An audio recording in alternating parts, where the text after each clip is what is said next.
First మీ క్లాస్‌కే నేనెందుకు రావాలంటారు. నేనొకటే చెప్తాను. మీ క్లాస్‌కు వచ్చిన తర్వాత మీ రిజల్ట్స్ ఎలా వస్తాయో మీరు 10 మందికి చెప్తానంటాను. అయితే ఎలా వస్తాయి సార్? ఎందుకు అక్కడ మీ క్లాస్‌లో ఏం మ్యాజిక్ ఉందనంటారు. సో, ఇక్కడ మీరు చూడండి. థాంక్ యూ సార్ నాకు 2 ఇయర్స్ నుంచి బ్లాక్ అయిన అమౌంట్ వచ్చాయి. Great results. Friday thank you so much sir. Thank you so much Srinivas అంటే ఇలా వచ్చాయండి చూడండి.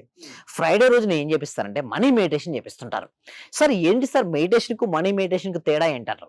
ఎప్పుడైతే మీరు మనీ మెడిటేషన్ చేస్తారో మొత్తం మీరు పాజిటివ్ మనీకి సంబంధించిన అఫర్మేషన్స్‌ను రిపీట్ చేపిస్తాను.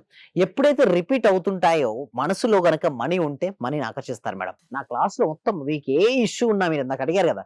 పరిష్కారం, మెడిటేషన్, విజువలైజేషన్, గ్రాటిట్యూడ్, అఫర్మేషన్ మొత్తం మీ వైబ్రేషన్ మొత్తం మారిపోతారు. సింపుల్ చెప్పాలంటే మీలో ఒక ఫీలింగ్ అనేది వస్తది మేడం. ఆ క్లాసెస్‌కొచ్చారంటే ఆ ఎక్స్‌పీరియన్స్ క్లాసెస్ ఎలా వచ్చాయండి నేను మాటలతో చెప్పలేను సార్, వర్ణించలేనప్పటికి ఎంతో మంది అంటారండి. అంటే నా క్లాస్‌కొస్తే మీకు ఏంటి సార్ ఏంటంటే బెనిఫిట్ ఏంటంటే ఎంత ఎక్కువ నేర్చుకుంటే అంత ఎక్కువ సంపాదిస్తావు.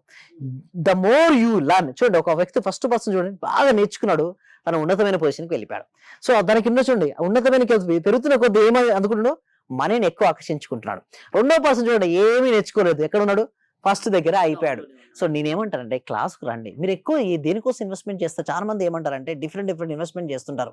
ఒక మొబైల్ పై ఇన్వెస్ట్‌మెంట్ చేస్తాడు. ఒక రెస్టారెంట్ పై ఇన్వెస్ట్‌మెంట్ చేస్తారు. నేనేమంటానంటే మీ స్కిల్స్ పై ఇంప్రూవ్‌మెంట్ చేయండి.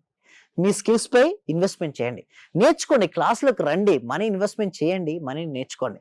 ఎప్పుడైతే క్లాస్‌లోకి రావడం వల్ల చూడండి ఫస్ట్ పర్సన్ ఎలా ఉన్నాడో ఆ విధంగా వారి లైఫ్ మారిపోద్ది. అంటే క్లాస్‌లో బోలెడంత మంది ఉంటారు గదా! యెస్. అందరి మీద స్పెషల్ కాన్సంట్రేషన్ పెడతారు ఉంటుందా? మేడం. ఇండివిడ్యువల్‌గా ఉంటుందా? అందరి ముందు పెడతారు. ఇండివిడ్యువల్ కూడా పెడుతుంటారు. నా ఐస్ నుంచి ఎవరు తప్పించుకోలేరు మేడం. క్లాస్‌కి అటెండ్ అయ్యారంటే అందరిని అబ్జర్వ్ చేస్తూ ఉంటారు. అందరిని అబ్జర్వ్ చేపిచ్చి అసలు ఎక్కడ ఉన్నది వాళ్ళకి ఎందుకు రావట్లేదు రిజల్ట్స్ దానిపైన ఫోకస్ పెట్టి చేపియడం స్టార్ట్ చేస్తాం. ఎప్పుడైతే చూడండి మేడం రావడం సబ్జెక్ట్ ఉందని నువ్వు ధైర్యంతో చెయ్యి. డౌట్స్ పెట్టుకోకు. రాలేదని బాధపడకు. నమ్మకంతో దిగు.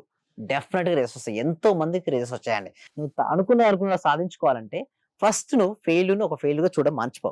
Failure is the feedback. ఆ ఫీడ్‌బ్యాక్ నువ్వు స్టెప్పింగ్ స్టోన్‌గా వేసుకో. Definitely will win it. ఎలా ప్రాసెస్ ఏంటి అండి? అయితే నేనేం చేస్తానంటే ఒక బ్యాచ్ ఉన్న కొత్త కాన్సెప్ట్స్ ఇంకో కొత్త బ్యాచ్‌లో లేదు తీసేసాను. ఇదివరకు ఎలా ఉండంటే ఓల్డ్‌గా సేమ్ ఉండేది. ప్రాక్టీసే ఉండేది. ఇక నుంచి ప్రాక్టీస్ కాదు. Everyday new topic. Everyday new learning. లోపల ఉన్న మనీ బ్లాక్స్ అన్ని తీసేసి వాళ్ళున్న కోరికలను సైంటిఫిక్ మేనిఫెస్టేషన్ పద్ధతి ద్వారా ఎలా రియాలిటీకి తెచ్చుకోవచ్చు. ఎలా ధైర్యంగా ఉండొచ్చు. దానిపైన మేము వర్కౌట్ చేస్తున్నామండి హరిత గారు. సక్సెస్ కొందరికే కాదు అందరికీ రావాలన్న ఉద్దేశంతో మీరు పనిచేస్తున్నారు. యెస్.